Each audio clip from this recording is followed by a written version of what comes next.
എഫേസ്യ ലേഖനം 4 അധ്യായം 25 മുതൽ 32 വരെയുള്ള ഭാഗങ്ങളിലെ ആത്മീയ പുതുക്കത്തിൻ്റെ ജീവിതശൈലി 1-ാം ഭാഗം.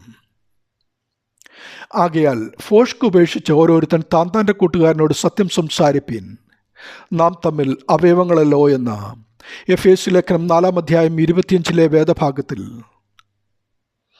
ക്രിസ്തുവിൻ്റെ ശരീരത്തിലെ അവയവങ്ങളായ വിശ്വാസികൾ തമ്മിലുള്ള സ്നേഹത്തെയും പെരുമാറ്റ രീതിയെയും കുറിച്ച് ഇവിടെ പരാമർശിക്കുന്നു.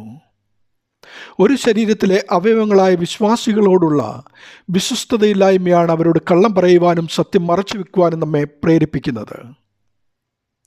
റോമാലേഖനം 12:5 പലരായ നാം ക്രിസ്തുവിൽ ഒരു ശരീരവും എല്ലാവരും തമ്മിൽ അവയവങ്ങളുമാകുന്നുവെന്നും 1 കൊരിന്ത്യർ 12:25 ശരീരത്തിൽ ഭിന്നത വരാതെ അവയവങ്ങൾ അന്യോന്യം ഒരുപോലെ കരുതേണ്ടതിനായി ദൈവം കുറവുള്ളതിനധികം മാനം കൊടുത്തുകൊണ്ട് ശരീരത്തെ കൂട്ടിച്ചേർത്തിരിക്കുന്നുവെന്നും വേദഭാഗം വെളിപ്പെടുത്തുന്നു.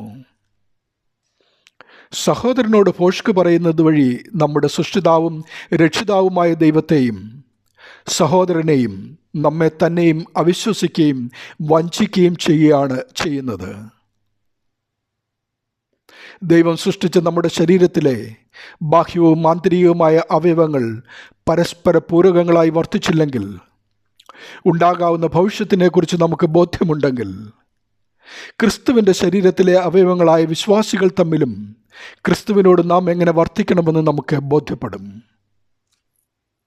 അത് പാലിക്കാതിരുന്നാൽ ഉണ്ടാകാവുന്ന പൊരുത്തക്കേടുകളും രോഗങ്ങളും മാൾഫങ്ഷൻസും സാമാന്യ ബുദ്ധിയുള്ള ഏവർക്കും ഗ്രഹിക്കാനാവും.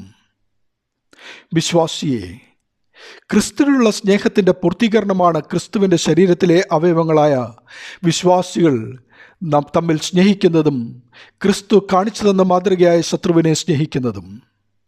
ഇവ നമ്മുടെ ജീവിതശൈലിയായി തീരേണ്ടതുണ്ട്. അതിന് പരിശുദ്ധാത്മശക്തിയിൽ നിറയുവാൻ സദാ ജാഗരിക്കുക. ദൈവനാമം മഹത്വപ്പെടട്ടെ. ആമേൻ.